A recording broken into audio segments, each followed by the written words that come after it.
Que Dios les bendiga. Bienvenido a un episodio más de su podcast, Encuentros del Camino.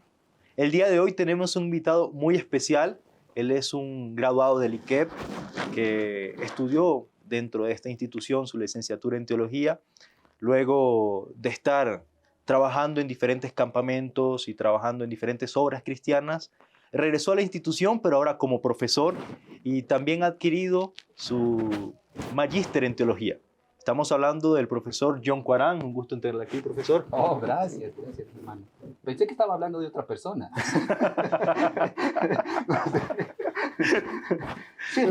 No se lo creía. No me lo creía. ¿Y dónde está esa eminencia? Aunque tengo un problema, yo siempre me siento incómodo con ese tipo de títulos y certificados hacia cristiano.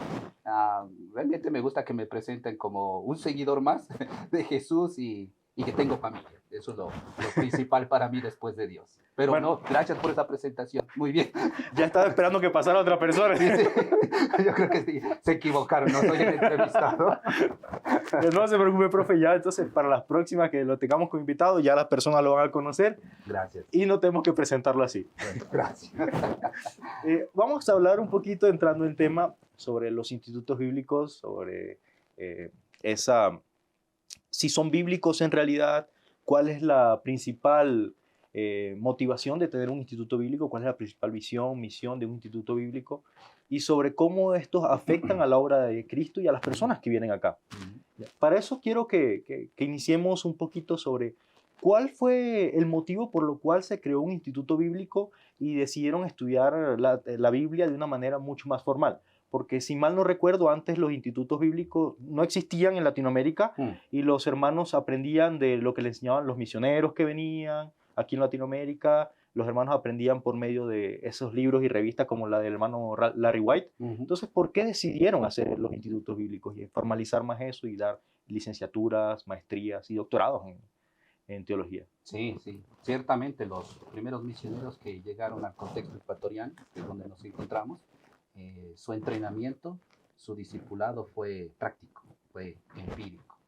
Pero creo que esta es una pregunta muy adecuada para el director. Sin embargo, claro, como parte de la institución, mi responsabilidad es conocer un poco de la historia, el porqué, la motivación que llevó a establecer lo que ahora conocemos como la Escuela Quiteña de Estudios Bíblicos.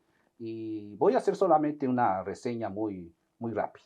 Ya no hay problema. Voy a concentrarme en los detalles, pero sí tenemos información acerca de esto. Tal vez en la próxima entrevista al director de Fundación Operación Ecuador puede él dar más detalles y profundizar respecto a esta pregunta. Ya tenemos que anotar eso. Sí, él es el apropiado. La Fundación, la ICEP Internacional, que es parte de Fundación Operación Ecuador. Entonces, la Escuela Quiteña de Estudios Bíblicos tuvo su comienzo en octubre del año 1990. Ya es bastante. Sí, muchos años. Y esto surge o suscita porque los primeros misioneros que formaban parte de Operación Ecuador tienen la iniciativa de comenzar con una Academia de la Biblia. Así era como lo que llamaban, Academia de la Biblia. Y con el pasar del tiempo, la Academia de la Biblia llegó a convertirse en una herramienta para la nueva iglesia que plantaron estos misioneros. Entonces, desde la Academia de la Biblia se llevaban a cabo estudios bíblicos, evangelismo, preparación de líderes y otras actividades ministeriales. Pero con el pasar del tiempo, la Academia de la Biblia fue creciendo en sus funciones, se fue expandiendo. Entonces, ellos sintieron que era necesario que se transforme y que llegue a ser un instituto bíblico.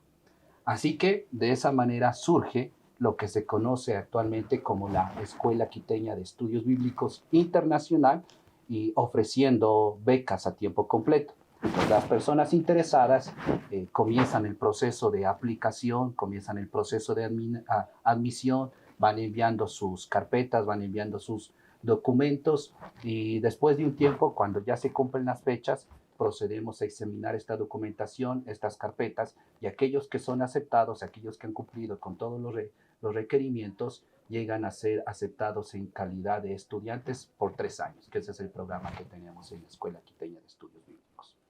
Ya, profesor. Y continuando con esta secuencia, como usted nos viene diciendo que cuando llegan los misioneros acá, ellos empiezan a enseñar de una manera más empírica, ¿sí? ¿Cuál cree usted que, entendiendo eso, es la importancia que le estamos dando ahorita a estudiar la Biblia de una manera mucho más profunda y sistemática? La importancia de tener una educación más formal y no tanto empírica trata acerca de ver o partir desde una necesidad. Con el pasar del tiempo, entonces se notó la necesidad de tener una educación bíblica y ministerial más formal, más dedicada, con más énfasis. Es así entonces que se lleva a cabo una estructura, se lleva a cabo algo más concreto y más real en un instituto bíblico. Entonces, desarrollando una malla curricular, atendiendo a las necesidades de los diferentes líderes de las iglesias cuando vienen a prepararse, mirando la realidad social, mirando la realidad política, mirando la realidad económica, y en base a esto el poder entregar entonces a los líderes o a los hermanos y hermanas que vienen a prepararse la institución, entregándoles algunas herramientas para que ellos puedan ser más eficientes en su trabajo ministerial. O sea, que dentro de los objetivos que se está planteando y el motivo por el cual se ha fundado la institución es para darle la herramienta a las personas que puedan trabajar de una mejor manera en la obra de Dios. Claro, claro.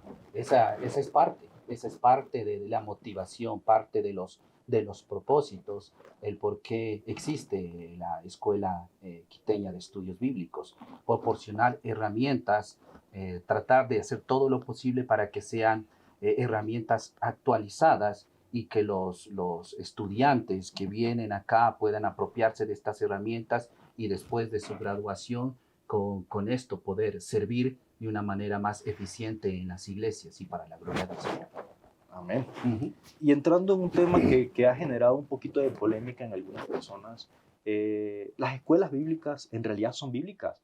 Existe, sí, es que hay un pequeño debate. Ahí tenemos una contradicción, ¿no? Sí. Las escuelas bíblicas son bíblicas. Okay. Pero ha generado algún debate, porque he escuchado, y esto se ha visto en algunas iglesias, y algunos hermanos, ¿no? Obviamente no todos, que no aceptan las escuelas bíblicas por eso de que dicen que, valga la redundancia, no son bíblicas. Entonces, ¿la Biblia toca algo de esto con respecto a institutos, a lugares de enseñanza? ¿Son bíblicas en realidad? Esta discusión realmente viene desde hace mucho tiempo atrás. Desde hace algunas décadas, años atrás, se habla y se discute si en la Biblia podemos encontrar textos bíblicos que autoricen o que respalden la creación de institutos bíblicos. Creo que esta inquietud es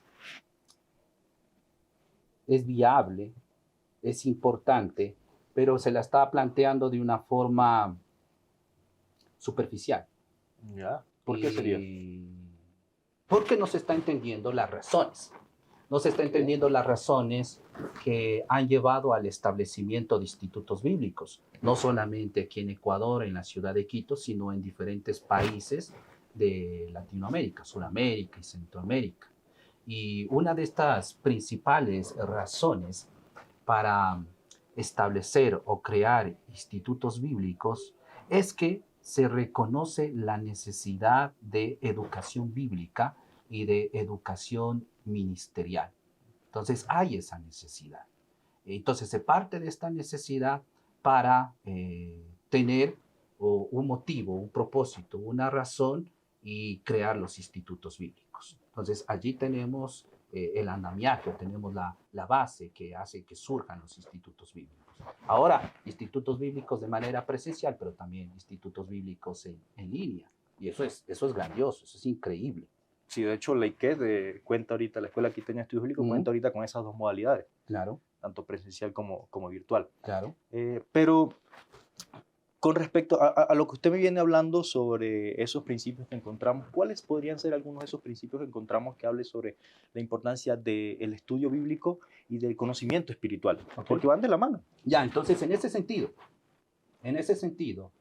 sí encontramos en la palabra de Dios, sí encontramos en la Biblia que apoya y señala la importancia de la educación, de la capacitación, de la formación y del entrenamiento ministerial, del entrenamiento en el conocimiento bíblico. Por ejemplo, partiendo desde la narrativa veterotestamentaria, tenemos las llamadas escuelas de los profetas, Sí. las escuelas de sabiduría. Después de un tiempo, vemos que surgió la sinagoga como una institución que se encargó de entrenar, de educar a los judíos en lo que corresponde a la ley de Moisés.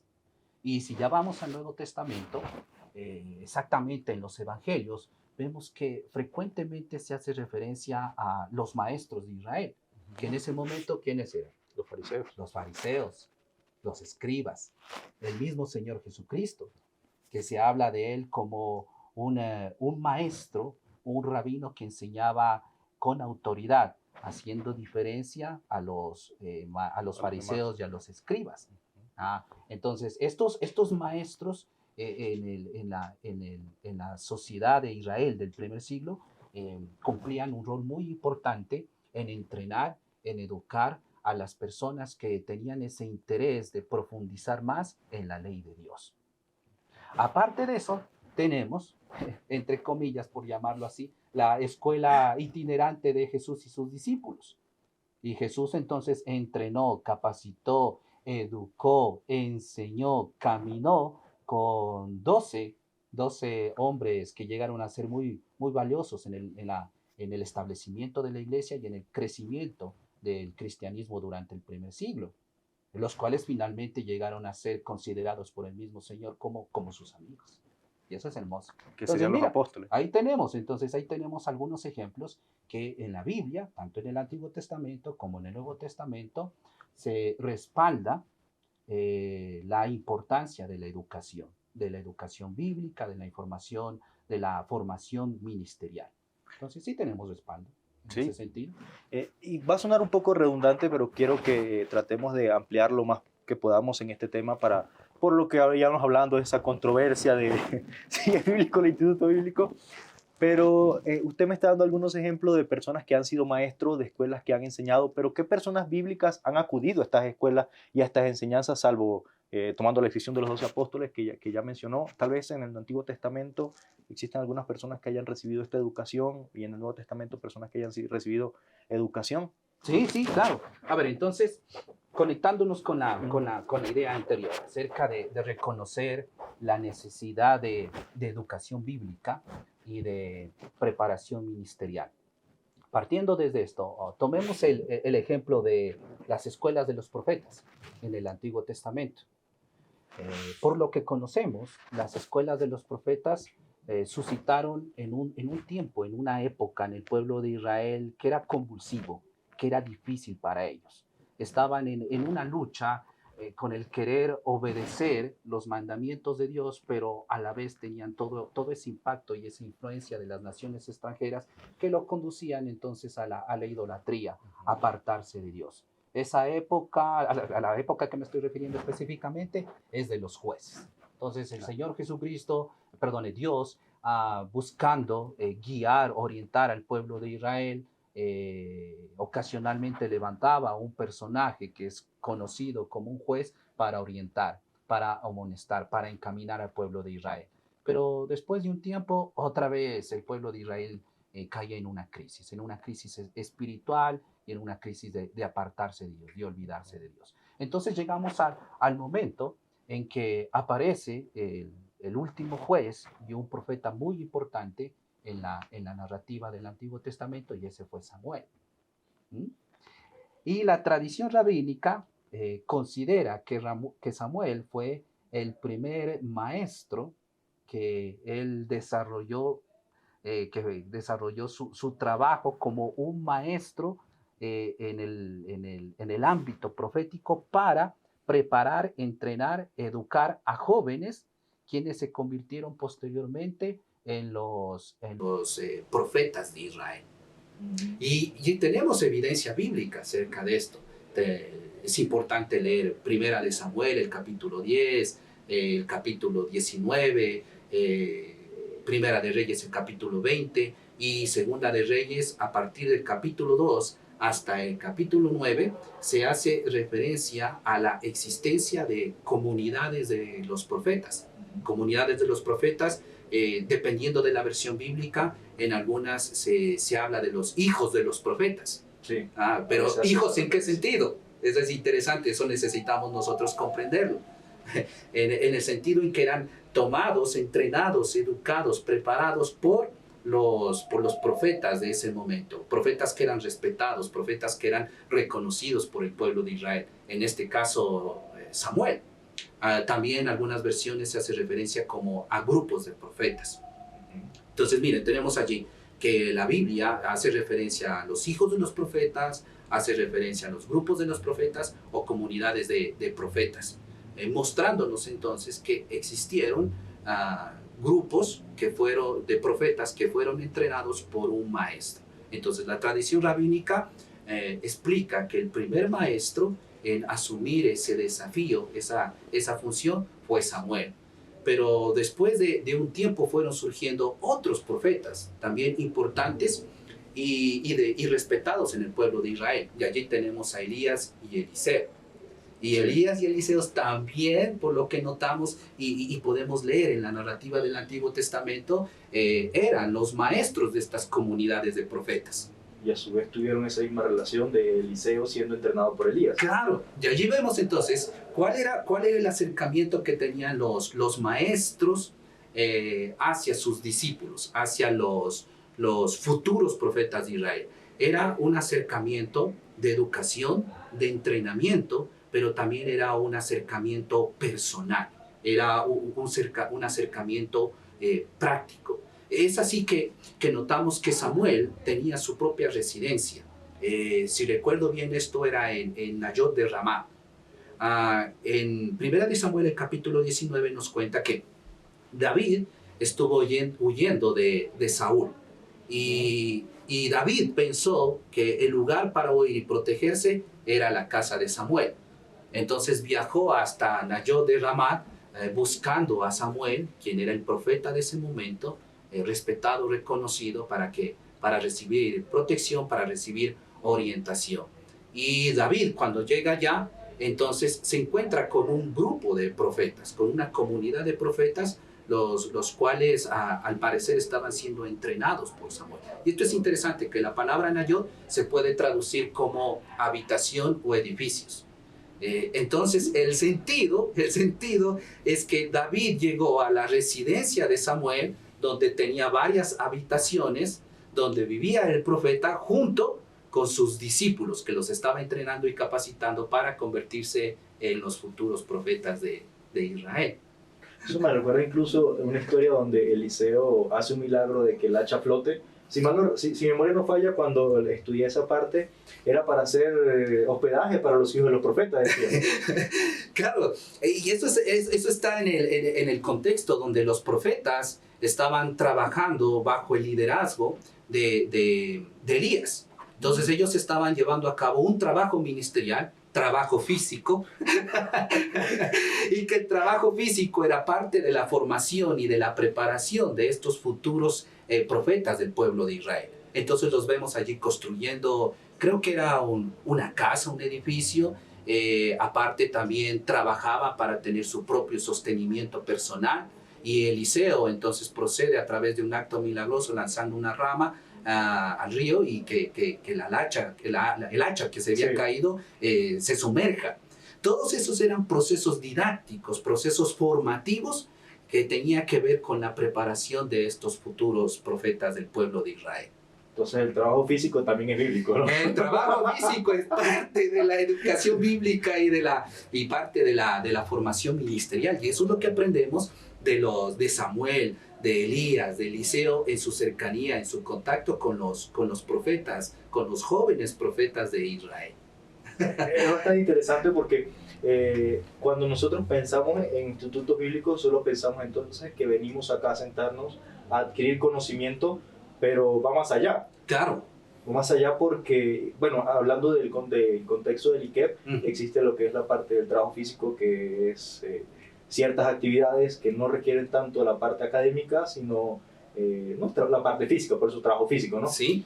Sí. Seguiría siendo bíblico también. Claro, y ahí encontramos el respaldo bíblico. Entonces, algunos estudiantes que a veces están un poco frustrados, enojados, ¿por qué tengo que hacer trabajo físico? Bueno, porque es parte de la formación espiritual, es parte donde nosotros llevamos a cabo en práctica aquello que recibimos teóricamente en las aulas o aquello que teóricamente se está impartiendo en las aulas.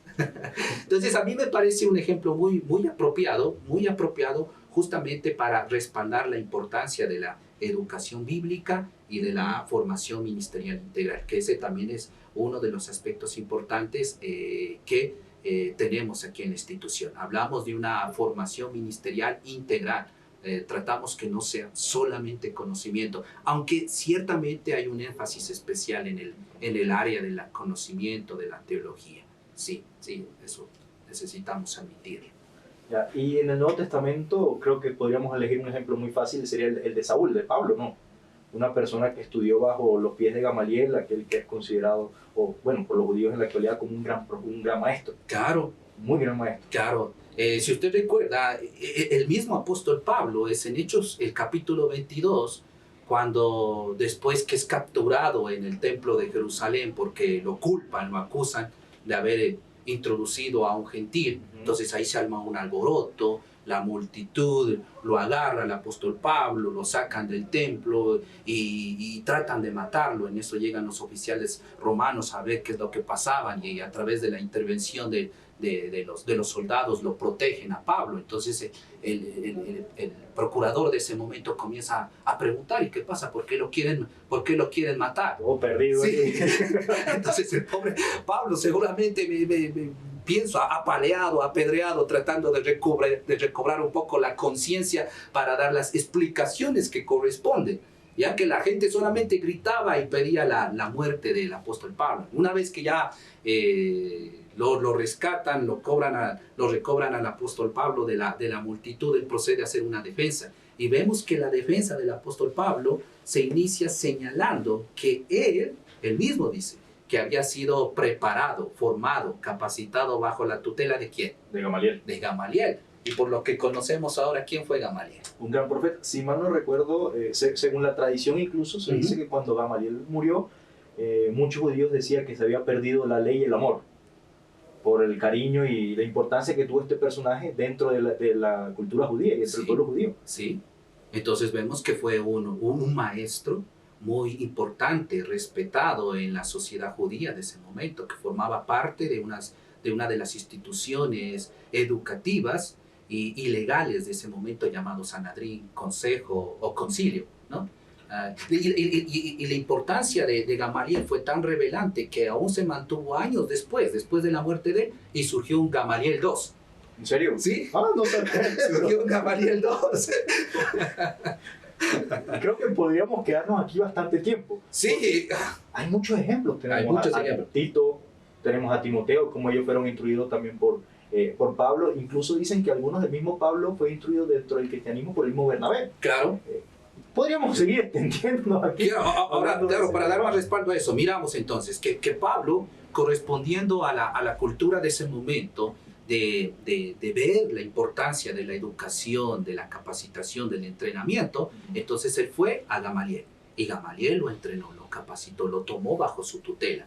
Y Pablo continúa emulando, no solamente de Gamaliel, sino del mismo ministerio del Señor Jesucristo, el entrenar a futuros seguidores de Jesús. Claro, y en esto es interesante porque a veces solo se hace un énfasis en la vida del apóstol Pablo en el establecimiento de las iglesias. Vemos que el apóstol Pablo estuvo acompañado. Sí. Estuvo acompañado en estos viajes misioneros, en la plantación de iglesias, y él entrenó, creo que Colosenses el capítulo 4 llega a ser una lista casi de hasta 8 personas en donde el apóstol llegó a considerar como siervos del reino de Dios, llegó a considerar a unos como hijos espirituales y los halaga porque participaron justamente en esta actividad ministerial. Entonces Pablo hizo también, hizo lo mismo, correspondiendo a la tradición de educación de ese momento. Claro. Entrenó, preparó y pasó tiempo con los seguidores de Cristo para que ellos asumieran el desafío también de continuar y seguir anunciando el amor de Cristo. Sí, hay mucha tela por cortar en este tema porque fuera de la Biblia, la tradición, tenemos también los padres apostólicos que fueron entrenados por los mismos apóstoles. Entonces, hay muchos ejemplos sobre este proceso de mentor y alumno, ¿ya?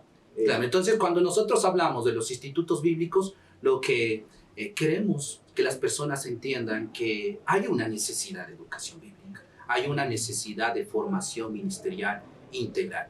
Y eso es lo que tratamos desde la que llevar a cabo, por lo menos en Ecuador y en algunos estudiantes que vienen de otros países. Y justo eso es lo que le iba a preguntar. Según la Biblia, entonces, ¿cuál sería el principio bíblico por el cual deberían regirse los institutos? Y usted me está diciendo que es para cubrir esa necesidad que existe. Esa vendría siendo entonces el principio bíblico por el cual se está rigiendo los institutos, el tratar de cubrir la necesidad que existe en las iglesias en el contexto espiritual. Ok, puedo pensar en dos, tomando nuestra situación como Escuela Quiteña de Estudios Bíblicos. Yo no sé si ustedes han dado cuenta, pero uno de los lemas que se encuentra por allí registrado en alguna de las propagandas que tenemos y en algunos de los logos de la institución, dice abajo o alrededor, creo que es, discípulos haciendo discípulos. Sí. Timoteo. Sí, discípulos haciendo discípulos. Entonces allí vemos un principio importante, donde la IKEP se fundamenta, donde toma a los estudiantes que vienen acá y asumimos entonces que son discípulos, son seguidores de Jesús y que nosotros también como discípulos estamos caminando junto a ellos para acercarnos a Jesús.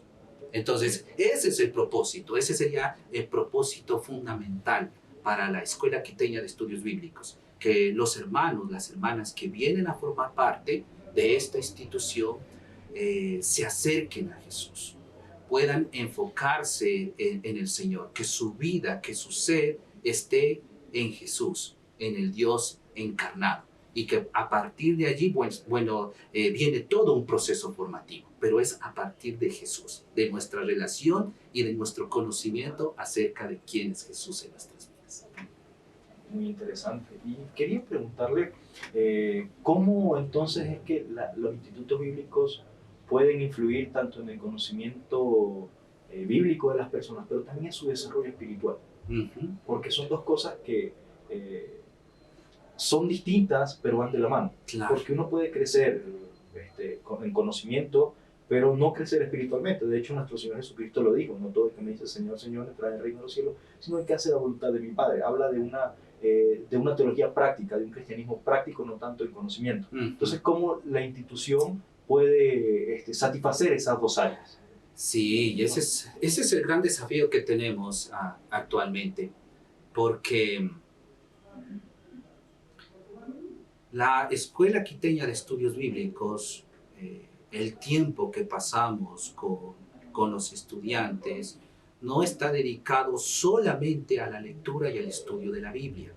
Y a través del caminar del tiempo, al avanzar el tiempo, hemos tratado de ser mejores en proporcionar o crear ciertas actividades y ministerios para que los estudiantes se puedan involucrar, puedan participar de estas actividades, de estos ministerios que de alguna forma fomentan el crecimiento espiritual en ellos.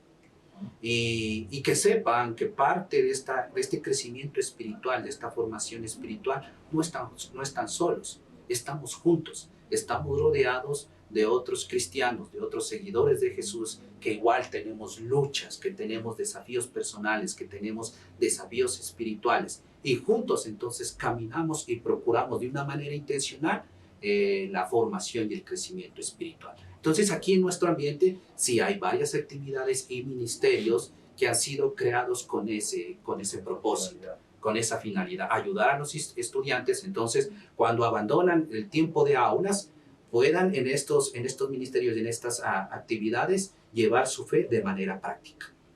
Entendiendo entonces que aunque la salvación es personal, nadie puede ser salvo a otra persona, solo Cristo lo pudo hacer y lo hace todavía, pero el crecimiento y la santificación es comunitario. En comunidad, claro, claro, y eso nosotros hacemos mucho realce aquí en la institución, la comunidad. Es en la comunidad donde nos acercamos y nos enfocamos en Jesús. Es en comunidad donde nos acercamos a estudiar el Dios de la palabra. Es en comunidad donde hacemos actividad teológica, juntos. Y de esta manera, entonces, es como un medio en que nos apoyamos y a la vez nos corregimos de cometer ciertas equivocaciones, aunque no todo es perfecto.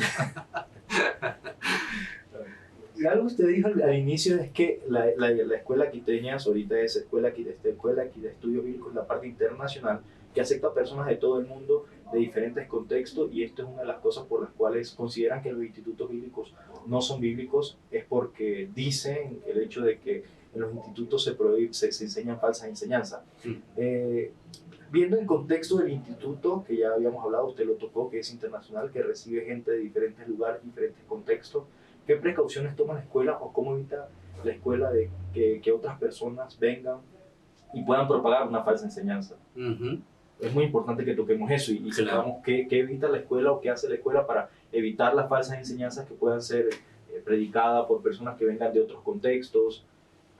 La principal precaución que tomamos aquí en la institución es que la palabra de Dios es la materia prima para realizar la reflexión teológica. Es la palabra de Dios. Entonces, no estamos descartando, no estamos desconociendo la cantidad increíble de material teológico que se ha desarrollado, que se ha escrito a través del tiempo y que se sigue escribiendo, porque este material también es interesante y es importante porque nos permite pensar en la fe. Entonces no lo descartamos, pero hacemos el énfasis que nuestro contacto principal es hacia la palabra de Dios. Es decir, que el proceso es, estudiamos la palabra de Dios y leemos teología.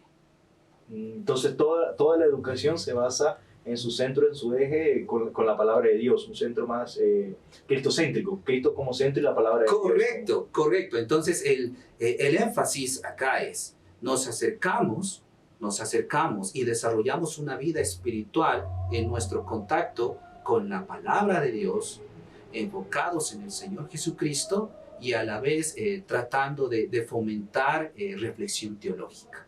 Pero vamos hacia la palabra de Dios y hacia Jesús. Y yo creo que esa es una buena precaución y nos va a ayudar a evitar ciertas desviaciones doctrinales. Claro, venimos de diferentes contextos y claro. Es interesante ver la Biblia entonces como esa valla de seguridad que evita que nos podamos salir a otras cosas y nos quedemos directamente ahí. Claro, esa es una forma en que nos va marcando los límites y las líneas rojas que no debemos cruzar.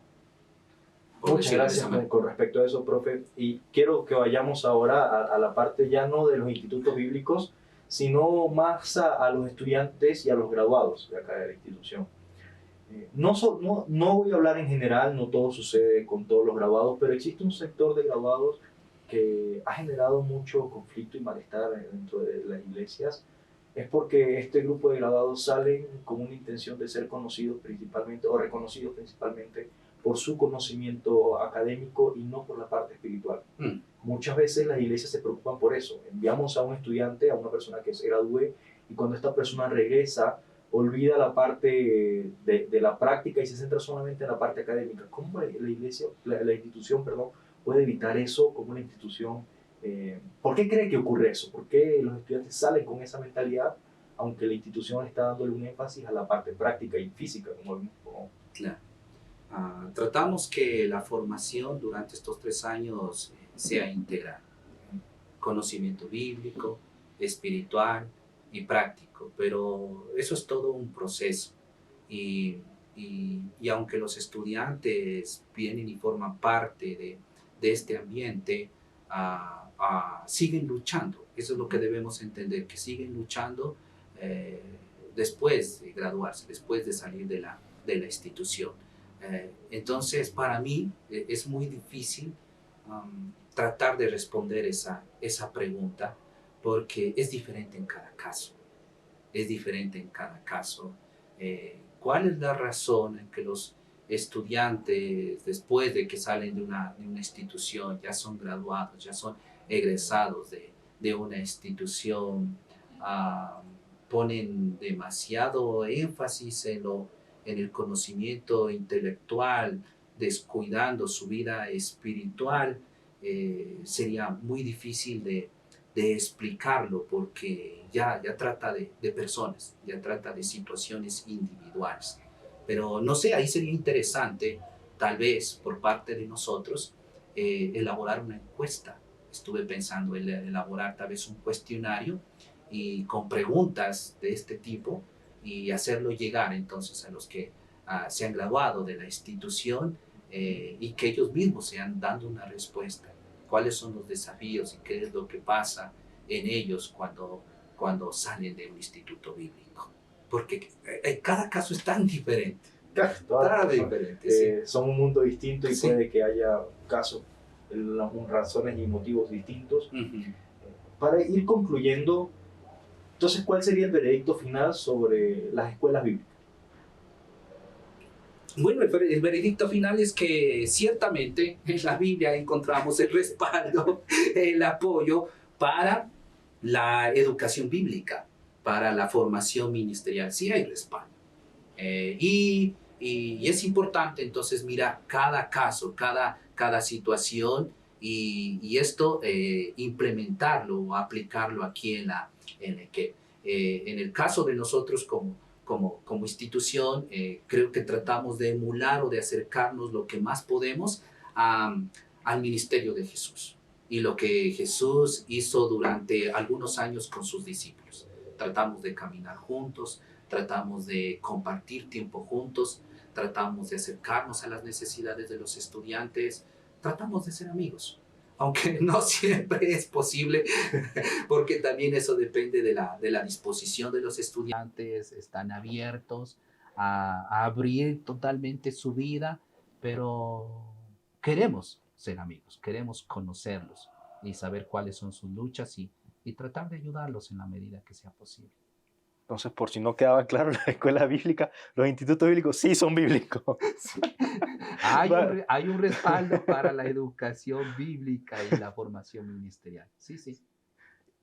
Hablando de eso, ¿cómo entonces la escuela afecta a lo que es la parte espiritual de las comunidades? Esto para ir ya terminando. Ya, que cómo los institutos bíblicos se relacionan con las comunidades. Tanto con las iglesias como las comunidades. ¿Cómo sería esa relación? Estoy pensando en actividades sociales. En actividades sociales. Y vemos, esto no parte de un instituto, no solamente de un instituto bíblico, sino de la iglesia, también del contexto de la iglesia.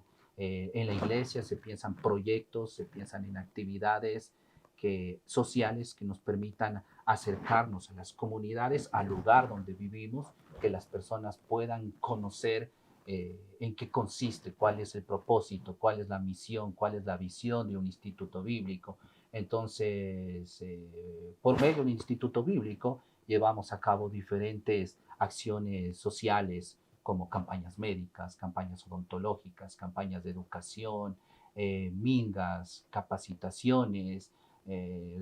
Recuerda hace algunos años este suceso tan triste que tuvimos del aluvión, ¿no? Y que justamente afectó a la zona donde se encuentra la infraestructura de la escuela quiteña, como los estudiantes y parte del personal administrativo al tener que enfrentar esta catástrofe natural, salieron equipados con palas, con botas, salieron equipados con diferentes herramientas para tratar de limpiar todo el desastre que ocasionó este aluvión.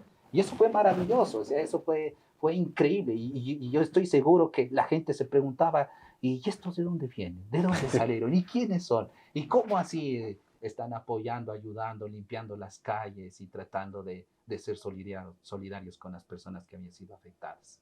Sí, recuerdo ese evento, claro, claramente. No me había graduado todavía de aquí.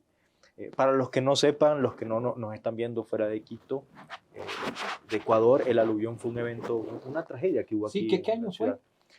Creo que fue hace 2 años, en el 2020, 2023, Sí, me que, acuerdo que que existió. estábamos pasando la pandemia y ya algunos estudiantes habían llegado porque estaban Ujú. atrapados en sus países. Ahí le dimos la bienvenida a Luis y Beatriz, unos de nuestros graduados ahora, la bienvenida con el aluvión y otros más, ¿no? Creo que fue, sí, creo que fue como, Bienvenidos a Ecuador, ¡Blu! La naturaleza. esa fue la bienvenida, ellos fueron los Sí, sí, sí. culpables. Esa fue la novatada Sí. para los nuevos estudiantes. Eso fue para prepararlos para el Sí. trabajo físico, que es Sí. parte del ministerio. Este es parte de su formación ministerial. Bienvenido. ¡Boom! Un desastre natural ahí. Entonces, para hacer una síntesis de lo que fue un suceso donde un río, un cuerpo de agua se desbordó y bien, trajo consigo mucho tierra, árboles, y eso afectó bastante la ciudad de Quito, y personas fallecieron por causa de ese evento, y las calles estuvieron trancadas por todo eso, parques destruidos por la fuerza del agua. Eso es más o menos para las personas que nos están viendo fuera Sí. de Ecuador y no sepan qué fue lo que sucedió. Fue para el Sí. año como 2023, creo que fue inicio del 2023, más o menos. 2023. Y ya estábamos pasando la pandemia, ya las restricciones Se habían se levantado. habían levantado, aparte de las restricciones, y ya les permitían entonces a las personas viajar y cruzar la frontera, porque la frontera estaba cerrada. Entonces nuestros estudiantes estaban desde sus países de orígenes recibiendo clases por Zoom. Todo eso fue también algo muy complejo y difícil para nosotros. Y entonces ya, ¿me escuchan? Y se congelaba la pantalla. Sí, recuerdo que a veces preguntaban y uno se quedaba así congelado, Sí. haciendo de que fue pasado uno se quedaba quieto unos segundos ¿Me así. escucharon, hermanos, hermanas? No, hace 15 minutos te dejamos de escuchar. Ahí fueron arrebatamientos de espíritu ahí. Y no solamente en esa situación compleja la institución ha actuado y se ha involucrado con las comunidades, con la sociedad, también cuando pasó el terremoto en Esmeraldas. Se enviaron alimentos desde las iglesias, desde del Instituto Bíblico, para las personas damnificadas, para algunos hermanos que también habían sido afectados. Entonces, esta actividad para mí es muy importante y muy valiosa porque las personas que reciben esta ayuda comienzan a preguntar, ¿y estos quiénes son? ¿Y cómo así se acercan a nosotros? ¿Por qué nos colaboran? Entonces, nos da a nosotros la apertura para hacernos amigos. Entonces, queremos conocerlos, queremos ayudar, nos hacemos amigos y mientras vamos desarrollando esta relación de amistad, ellos se ganan nuestra confianza, se ganan nuestro testimonio y eso en algún momento nos llevará a hablar acerca de Jesús.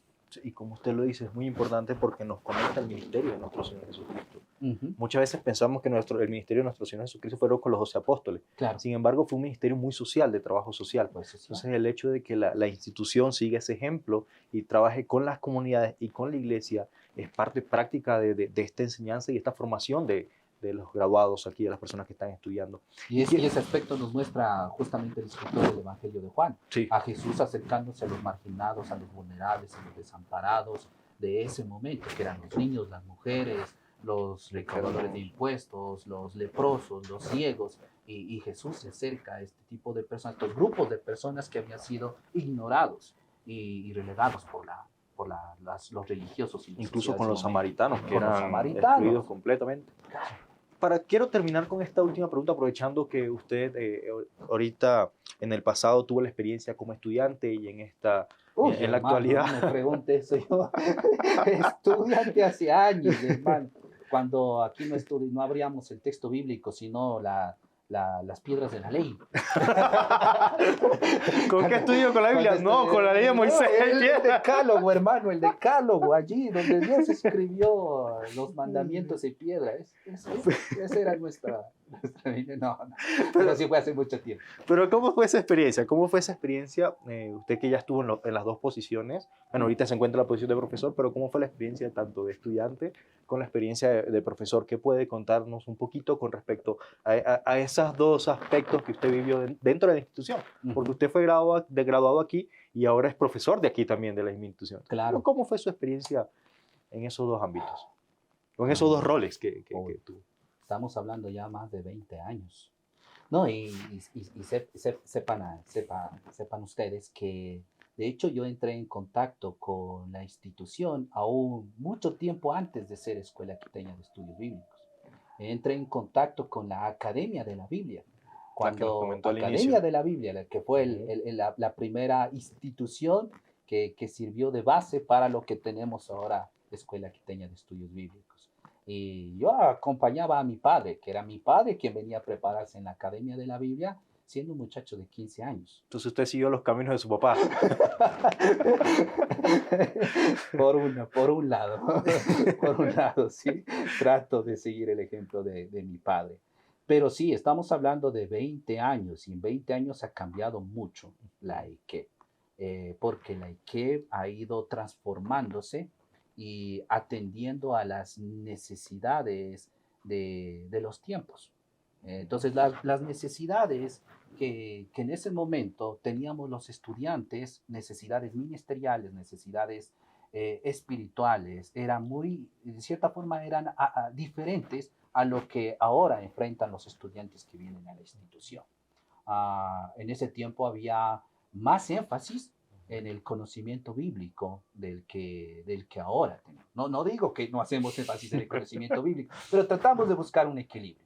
Y esto es difícil. Nosotros estamos así, pero siempre el conocimiento bíblico y la reflexión teológica tiene un grado de importancia sobre las actividades y la práctica en la institución. Pero en ese momento la formación educativa, la formación de conocimiento bíblico era más concentrada, se dedicaba más tiempo en el aula, en la enseñanza, en las aulas. Tenía una relevancia mucho mayor a la que podemos tener ahorita por el equilibrio que se está teniendo entre... Claro, nosotros teníamos enseñanza en la mañana, enseñanza en la tarde y enseñanza en la noche. Pensé que iba a decir enseñanza en la Torá. En la Torá también. En la mañana, en la tarde, en la noche, tomando la Torá, las escrituras, sí. Pero fue una experiencia emocionante, fue una buena experiencia, porque ya que pasábamos mucho tiempo en la institución, en las aulas, teníamos esa oportunidad de escuchar las experiencias de los maestros de ese momento, todos los desafíos que ellos ya habían enfrentado, que estaban enfrentando y que nosotros posiblemente íbamos a enfrentar cuando retornáramos a las iglesias de donde habíamos sido enviados. También teníamos mucho tiempo juntos entre los estudiantes. Es el caso en que al menos yo percibo que los estudiantes de ese momento llegamos a desarrollar relaciones de amistad muy significativas que han perdurado a través del tiempo. Por ejemplo, una de las relaciones muy significativas que ha perdurado a través del tiempo y que yo valoro mucho y que agradezco a Dios que me trajo a esta institución, es justamente con un compañero y graduado de la EIKE, que es Pedro del Pozo y Silvia Cuña, que en 20 años hemos mantenido esta relación y que para mí es tan importante, tan valiosa. Entonces sí, para mí fue una experiencia maravillosa, con muchas ventajas, desafíos y totalmente diferente a lo que ahora vivimos en la EIKE, que sí, ahora los estudiantes viven como. ¿Y ahora qué nos puede dar su experiencia, contarnos cómo ha sido el hecho de que usted en un inicio estaba sentado escuchando las experiencias, pero ahora es usted el que habla de esas experiencias? Claro. Como profesor, ¿qué nos puede hablar un poquito de eso? Y ya con eso terminamos. Muy bien.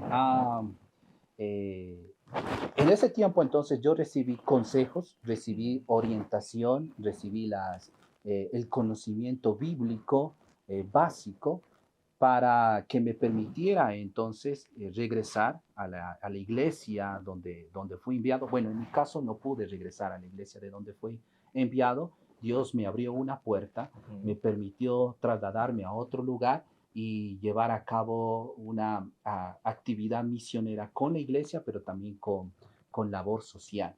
Entonces, cuando egreso de la institución, voy a este ambiente y es allí donde yo puedo mirar, puedo palpar, puedo experimentar desde la realidad el desafío que tenemos los ministros y las ministras en la iglesia. El desafío que tenemos en cuanto a la sociedad, en cuanto a las necesidades de la congregación, el desafío educacional, que la educación que se lleva a cabo en la iglesia no debe ser tan académica como el ambiente de donde yo había egresado. O sea, tengo que ser empático y muy cercano con lo que estoy experimentando en la iglesia donde Dios me permite trabajar. Entonces, todo eso finalmente me termina dando experiencia, me termina formando y aún me sigo formando, y esto me capacita entonces para llegar a la institución y compartir de igual manera las experiencias ministeriales que yo he obtenido y que sigo alcanzando por la gracia de Dios. Y eso es lo que hacemos en el aula, básicamente. Conmigo, lo que hacemos en el aula es hablar, dialogar, nos concentramos entonces en el estudio bíblico y tratamos de eso, de trasladarlo a la realidad ministerial, sacar principios y aplicaciones y de los desafíos actuales que tienen los estudiantes. Muchas gracias, profe, por compartir este momento con nosotros, por tomarse el tiempo y poder hablarnos de su experiencia, desde su conocimiento sobre este tema. Y está invitado para los próximos videos, profe. Muchas gracias. Gracias a ustedes por su gran labor. Que el Señor les bendiga. Amén.